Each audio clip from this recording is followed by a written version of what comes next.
हरे कृष्णा। ओम नमो भगवते वासुदेवाय। जब भी चैत्र मास आता है और वातावरण में भक्ति का भाव गहराने लगता है, तब एक ऐसी तिथि आती है जो साधारण नहीं होती। एक ऐसी एकादशी जो केवल व्रत भर नहीं बल्कि जीवन को बदल देने वाली मानी जाती है। वो है कामदा एकादशी। लेकिन दोस्तों, इस बार स्थिति थोड़ी अलग है। लोगों के मन में एक सवाल, एक संशय, एक उलझन लगातार बनी हुई है। आखिर कामदा एकादशी का व्रत 28 मार्च को रखा जाए या 29 मार्च को?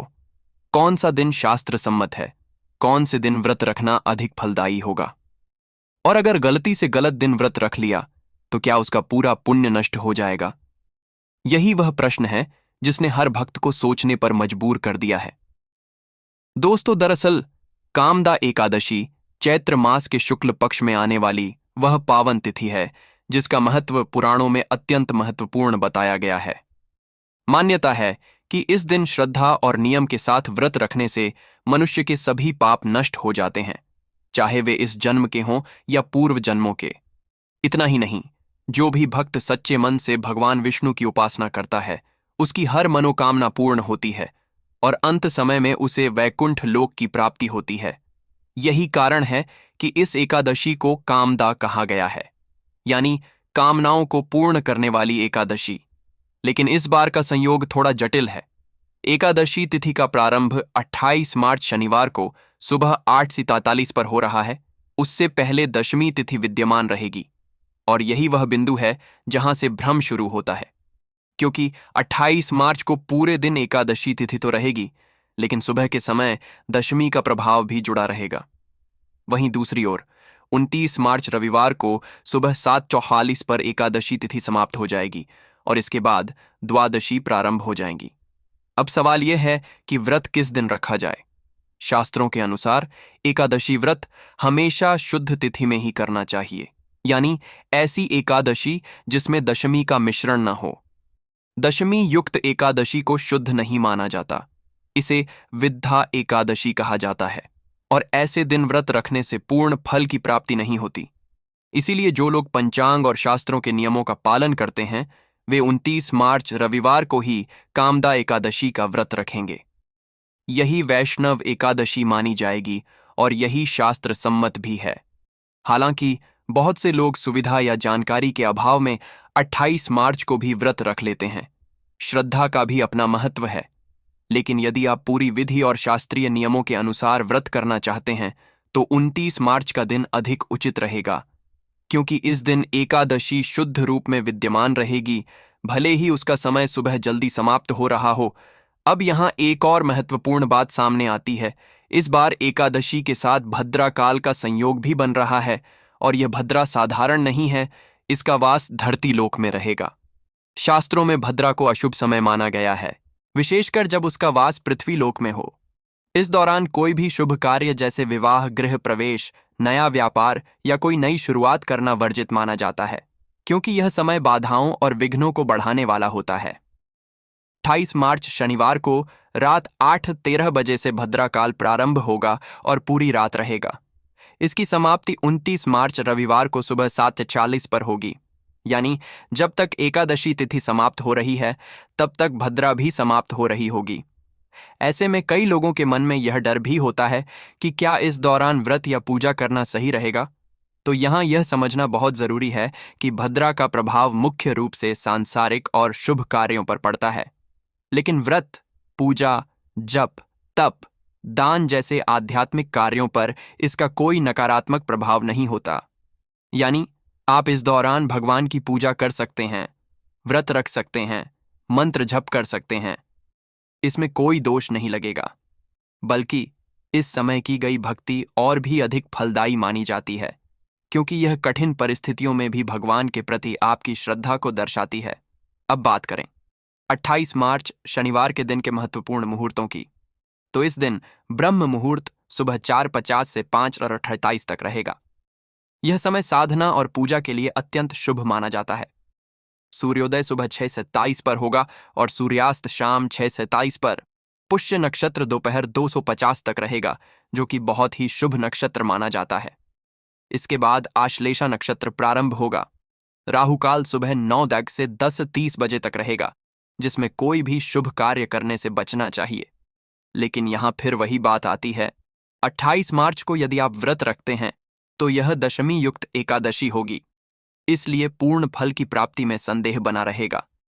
यही कारण है कि शास्त्रों में बार बार इस बात पर जोर दिया गया है कि व्रत करते समय केवल तिथि नहीं बल्कि उसकी शुद्धता का भी ध्यान रखना चाहिए। और यही कारण है कि विद्वान और ज्योतिषाचार्य 29 मार्च को ही व्रत रखने की सलाह दे रहे हैं। अब बात करते हैं व्रत का पारण, यानी व्रत को खोलने का सही समय। बहुत से लोग पूरे नियम और श्रद्धा के साथ एकादशी का व्रत तो रखते हैं, लेकिन जब बात आती है उसे खोलने की तो जल्दबाजी या जानकारी के अभाव में ऐसा समय चुन लेते हैं जिससे व्रत का पूरा पुण्य नष्ट हो जाता है। एकादशी व्रत में पारण का समय उतना ही महत्वपूर्ण होता है जितना कि व्रत रखना, और यहां सबसे अहम भूमिका होती है हरिवासर की। हरिवासर वह विशेष समय होता है जो द्वादशी तिथि के प्रारंभ में आता है। इसे भगवान विष्णु का अत्यंत प्रिय काल माना जाता है। इस दौरान व्रत खोलना सख्त वर्जित होता है, क्योंकि शास्त्रों के अनुसार जो व्यक्ति हरिवासर के समय पारण करता है उसके व्रत का फल समाप्त हो जाता है। इस बार द्वादशी तिथि 29 मार्च रविवार को सुबह 7:47 से प्रारंभ हो रही है और इसी के साथ हरिवासर का समय भी शुरू हो जाएगा। यह समय दोपहर 1:20 तक रहेगा, यानी सुबह 7:43 से लेकर दोपहर 1:20 तक आपको व्रत नहीं खोलना है, चाहे आपने 28 मार्च को व्रत रखा हो या 29 मार्च को। इस समय के दौरान पारण करना पूरी तरह से वर्जित है। अब यदि आपने 28 मार्च शनिवार को व्रत रखा है तो आपको 29 मार्च रविवार को ही पारण करना होगा, लेकिन ध्यान रखें कि हरिवासर समाप्त होने के बाद ही व्रत खोलें, यानी आप दोपहर 1:30 बजे से लेकर 3 बजे के बीच में पारण कर सकते हैं। यह समय आपके लिए सबसे उपयुक्त रहेगा। वहीं यदि आपने शास्त्र सम्मत 29 मार्च रविवार को व्रत रखा है तो आपका पारण 30 मार्च सोमवार को होगा। इस दिन द्वादशी तिथि सुबह 7 और 9 तक ही रहेगी, इसीलिए आपको बहुत सावधानी से समय का चयन करना होगा।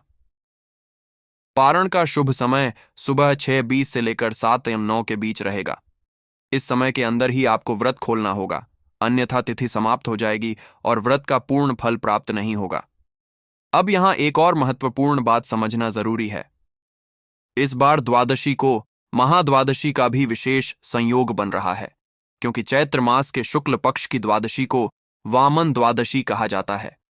इस दिन का अपना अलग ही महत्व होता है, और जब एकादशी के साथ ऐसा संयोग बनता है तो व्रत का फल कई गुना बढ़ जाता है। इसलिए जो भक्त 29 मार्च को व्रत रखेंगे और 30 मार्च को सही समय पर पारण करेंगे, उन्हें विशेष पुण्य की प्राप्ति होगी। यह संयोग बार बार नहीं आता, और जो लोग इस अवसर का सही उपयोग करते हैं उनके जीवन में सकारात्मक परिवर्तन देखने को मिलते हैं। अब बात करते हैं व्रत के पारण की विधि की। व्रत खोलते समय सबसे पहले भगवान विष्णु का स्मरण करें, उन्हें प्रणाम करें, और जो भी भोग आपने अर्पित किया है उसमें से तुलसी पत्र और जल को ग्रहण करके व्रत खोलें। तुलसी भगवान विष्णु को अत्यंत प्रिय है और बिना तुलसी के एकादशी व्रत अधूरा माना जाता है। पारण के समय सात्विक भोजन ही ग्रहण करें। लहसुन, प्याज, मांसाहार या तामसिक पदार्थों से पूरी तरह दूर रहें। यदि संभव हो तो पहले फलाहार करें और फिर सामान्य भोजन लें। इससे शरीर और मन दोनों संतुलित रहते हैं। अब एक बार फिर से पूरे क्रम को सरल भाषा में समझ लें।